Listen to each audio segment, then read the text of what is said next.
dis, je répète qu'on doit mettre sur pied un état de droit. C'est quoi l'état de droit? Pourquoi l'état de droit? Et pourquoi la combinaison de ces deux mots, état de droit? L'état de droit ne concerne que les acteurs politiques. Je ne suis pas un politicien comme les autres, Naébissio. Ngaï, ambition, d'ailleurs, une de mes ambitions, c'est de changer la classe politique congolaise. Cet état de droit a-t-il une prééminence sur la puissance publique? Donc ça veut dire que même Ngaï, on a Zolobo. Ceux qui n'a déconné, cette justice s'en prendra. Comment je vais faire maintenant pour l'arrêter? Puisque c'est moi qui aurais instauré ce système d'état de droit. Donc ça va se retourner même contre moi si je contreviens à la loi. À quoi ressemblerait un pays sans l'état de droit? Quelle est la place de l'état de droit dans un pays? Quand je veux prêcher par le bon exemple et que mes compatriotes vont aimer ça, tout le monde va vouloir imiter le bon exemple. Pourquoi Mboké débat? Parce que ceux qui arrivent et qui sont censés prêcher par l'exemple, eux prêchent par le mauvais exemple. Soit mon konzi a bandi pour détourner bandi bakop. Mais toi tu crois que au balandi on a bausani. Ba on a pas quoi. Mais ce que mon konzi a lobby a dit bon likamba ko point au salaire yo aux amona mainanga c'est vrai totanga kana yo bien au banda et tout ça. Boloko, tu vas en prison. Suivez-nous tous les jours sur les antennes de Tocom Nuapi Télévision. État de droit. État de droit. Un magazine autrement. Très heureuse de vous savoir si nombreux en train de suivre cette édition spéciale en mode rétro. Comme vous le savez bien, ici nous vous proposons tous les éléments ayant marqué la semaine. Madame, Monsieur, je vous propose de suivre et puis nous nous retrouvons tout de suite après.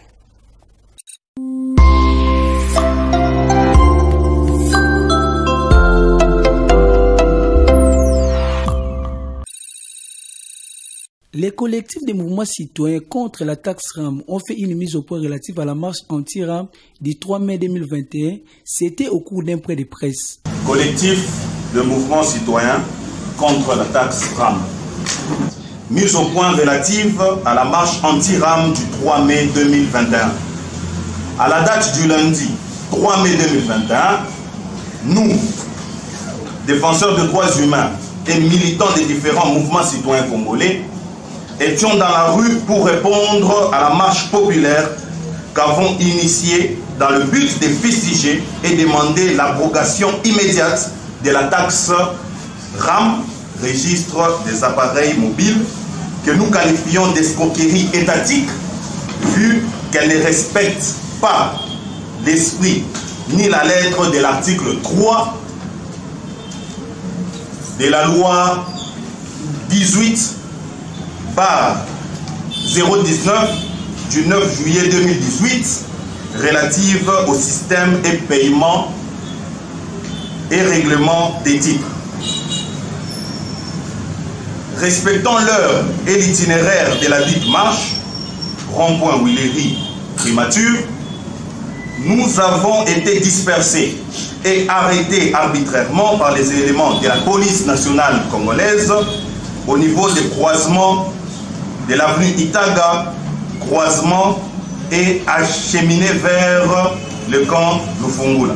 Signalons par ailleurs que ce jeudi 13 mai 2021, au même lieu de rassemblement, ils ont encore projeté une deuxième marche pour demander aux autorités de supprimer la taxe RAM.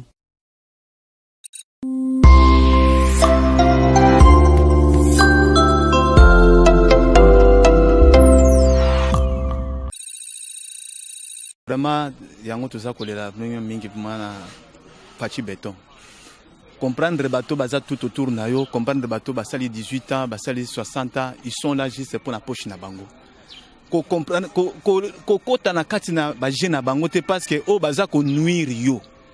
Eza baza ko nuire yo, donc baza ko luka o kota pe na poche na bango, batanga yo pe parmi bango. C'est ça le problème.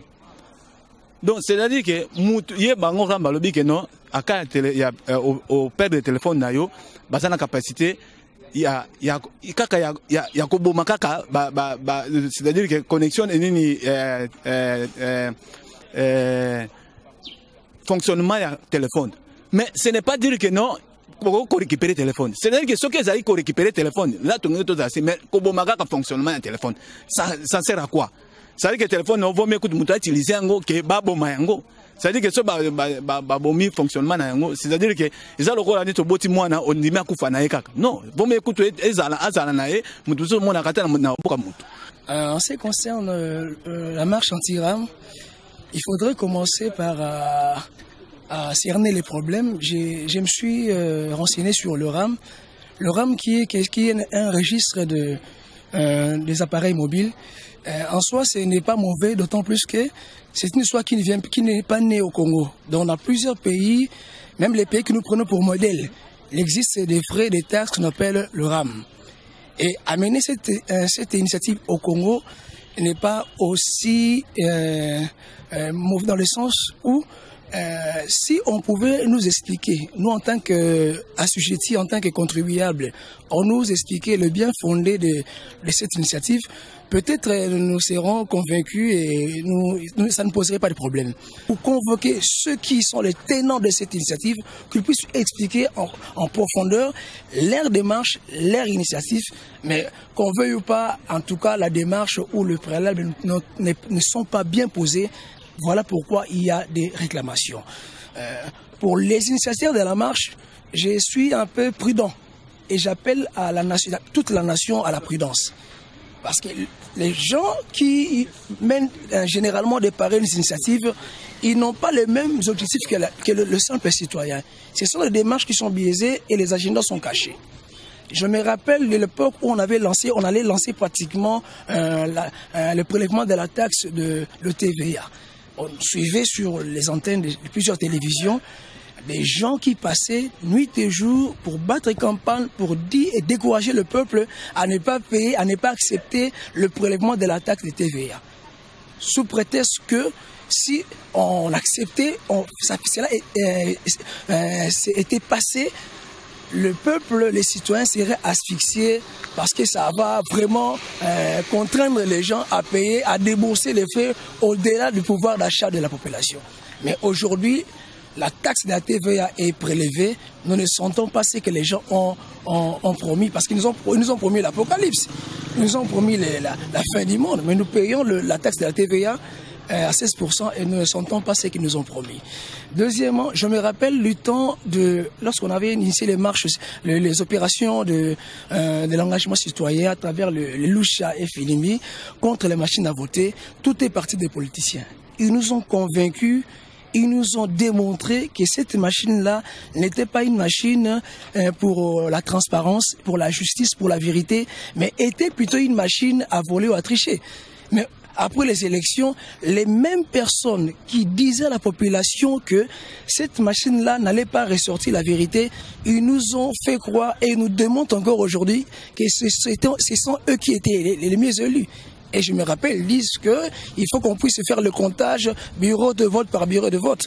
Or, passer par bureau de vote, c'est-à-dire on aura à mettre à jour les PV des bureaux de vote. Or, les PV justement des bureaux de vote sont des résultats des machines à voter. Donc, on se demande aujourd'hui, moi je me pose la question tous les jours, est-ce que Rossi Mukendi, est-ce que Thérèse Kapangala et les autres, ils sont réellement morts pour cette machine à voter? Ils sont réellement morts pour combattre la machine à tricher. Donc, quand chaque démarche menée par les politiciens ou les mouvements citoyens relayant les propos, les intentions des politiciens, moi je ne prends pas part. Parce que je ne suis pas convaincu. Le RAM, en tant que taxe, n'est pas mauvais, les préalables sont mauvais. Donc, ça dit, moi je décris plutôt les préalables, mais pas le RAM.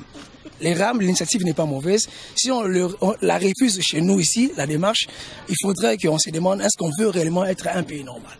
C'est ça ma préoccupation. Merci.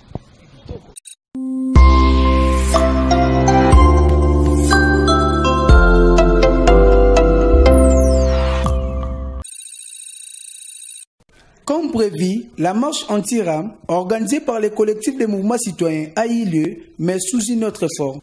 Un membre du collectif explique. Effectivement, d'abord, vous avez raison, nous avons promis qu'il devrait y avoir une marche aujourd'hui. Le problème en est que quand nous sommes venus au lieu d'action, dans un premier temps, il y a eu des problèmes avec ceux qui étaient en rapport avec le musulman. J'espère que vous êtes journaliste, vous avez vu le dégât. Il y a eu même des morts. Alors, et le musulman continuait toujours à marcher partout, et surtout que notre cible était, nous devrons commencer au rond-point où il est riche jusqu'au niveau du prématuré. Alors, vu que les incidents là, c'était au niveau du stade de Martyr, et ces gens continuer leur marche jusqu'au niveau du boulevard. Alors, pour ne pas être confondus avec eux, nous avons décidé de faire ça autrement. Voilà pourquoi aujourd'hui nous n'avons pas pu marcher, mais nous avons eu à mobiliser les gens avec des calicots pour les informer qu'il y a une marche que nous allons encore projeter au courant de ces mois. Et évidemment, nous ne pouvons pas dire que l'activité a été annulée. Non, l'activité a eu lieu, mais d'une autre façon. Parce que c'était prévu qu'on devrait marcher.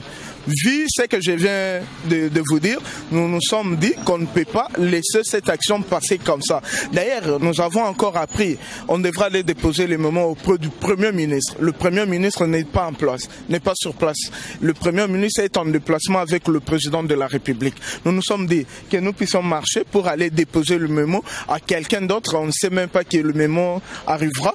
Et mieux vaut sensibiliser les personnes pour avoir une très bonne masse, vu que nous sommes en train de projeter une marche qui sera programmée d'ici peu. Voilà pourquoi nous avons passé à notre deuxième phase, qui était de mobiliser d'abord et sensibiliser les personnes, car cette marche ne concerne pas seulement notre collectif, c'est une marche qui concerne toute la nation congolaise et les Kinois en particulier. Voilà pourquoi nous nous sommes dit, nous avons mobilisé, nous avons distribué les flyers, nous avons informé la population, que la population connaisse et apprenne qu'il y aura marche, et nous allons vous communiquer encore d'ici peu.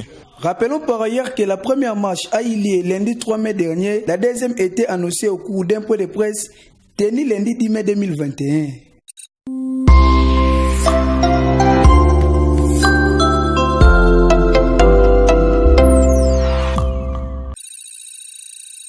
Ce jeudi devait être un jour de fête musulmane de l'Aïd, marquant la fin du jeûne du mois de Ramadan.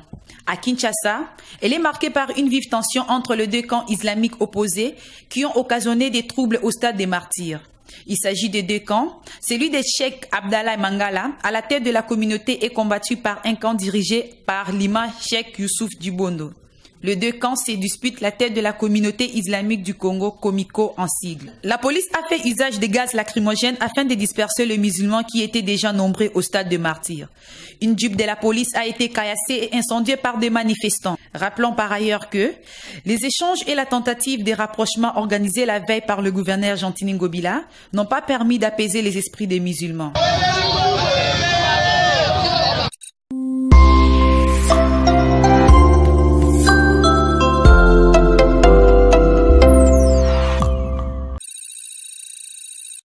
Bon, nous déplorons ce qui est arrivé, surtout aujourd'hui, les jours de la clôture du Ramadan. Normalement, ça devrait se faire hier, mais quand je vis les images, je suis très touché.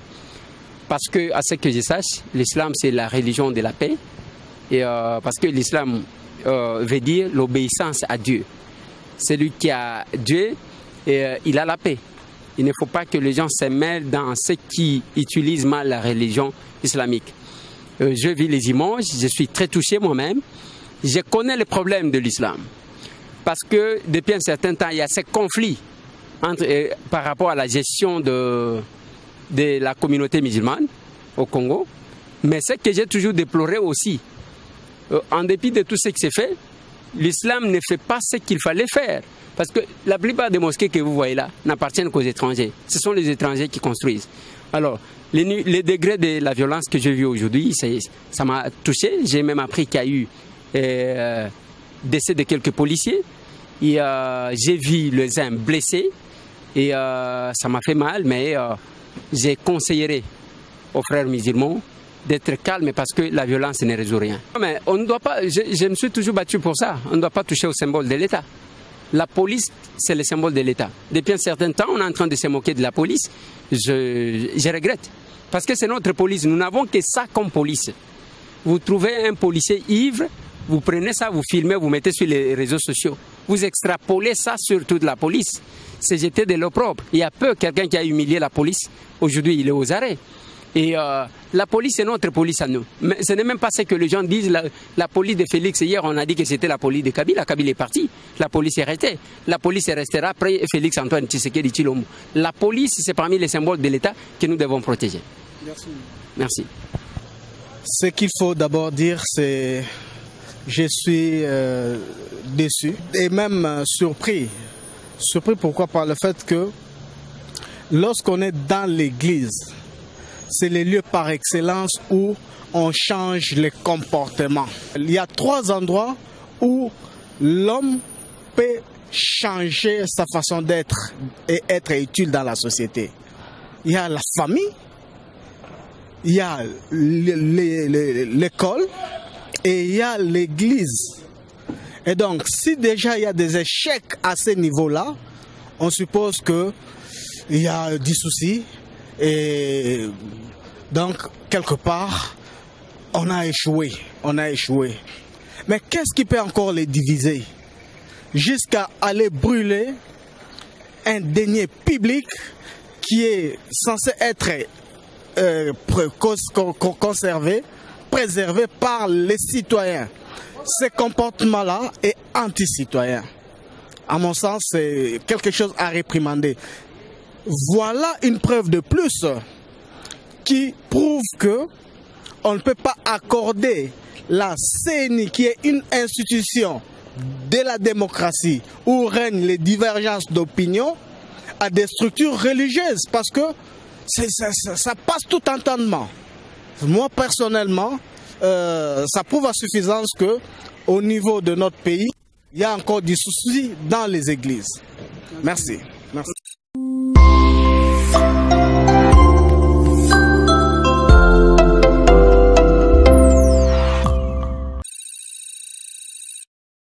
L'on retiendra de la date du lundi 10 mai, date de la prise de fonction de nouveaux gouverneurs militaires nommés par le président de la République Félix Antoine Tshisekedi pour faire face aux violences armées persistantes dans la partie est de la République démocratique du Congo. Ne pensez pas que je veux partir dans un mois si vous n'avez pas arrêté. Je serai là, et ça je vous dis, et je serai sans état d'âme. Sans état d'âme.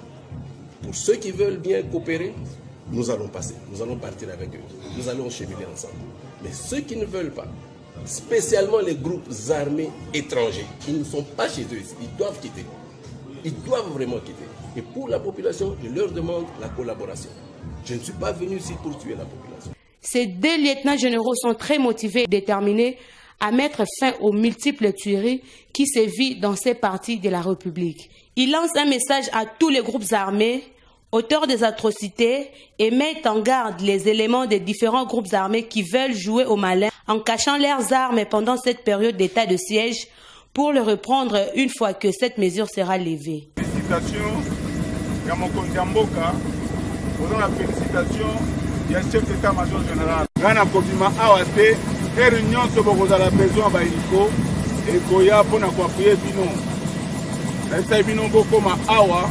Pour la dimension ya makamune ozala donc tozokenda nango mpona kolakisa bakodeko mosusu oyo bato ya mobulu oyo bazali na kati ya bunya ke bango mpe soki bameki tokomatisa sikoyo pression na bandi te ke moto aokoka toyokani.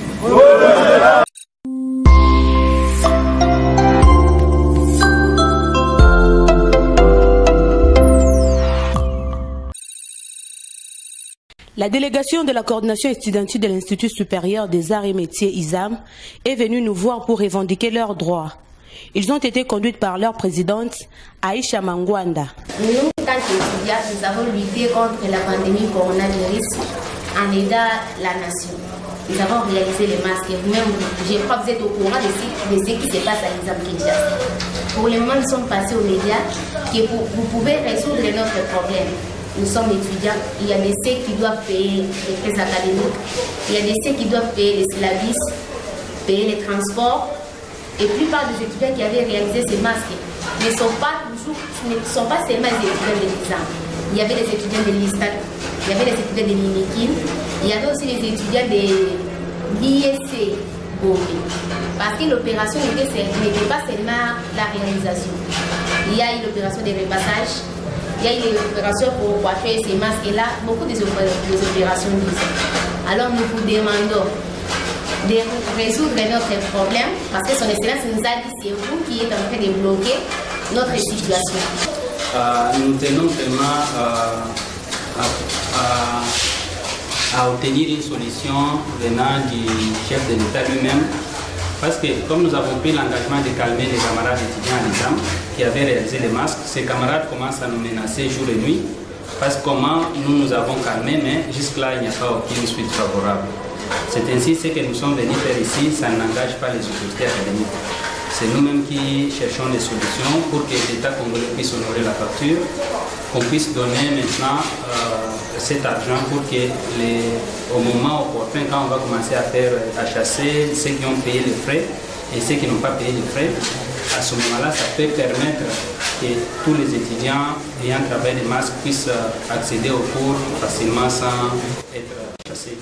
En arrivant à notre rédaction, ils se sont rencontrés avec l'honorable Eliezer Tambwe-Pochi, initiateur et coordonnateur de Tokomep Télévision, qui leur a promis de leur trouver une solution favorable. C'est que moi, je vous dis que pour les responsables on peut chercher à rencontrer le ministre avec le boss de la banque audience. Comme nous, on s'en a sur la voie. Que vos responsables va saisir les bisous officiellement. Là, il y a plusieurs exigences sur base d'un document. Je vais l'examiner chez le ministre. Je trouve parmi les gens qui avaient encouragé l'État pour accorder, ils ont marché. C'est une façon d'encourager au bon classement dans les années. Il faut reconnaître quand même nos valeurs avant d'aller ailleurs. Puisque nous allons voir panafricanistes. Donc, d'abord, nous, les autres après. Parce que voilà, la charité vient leur donner une constitution.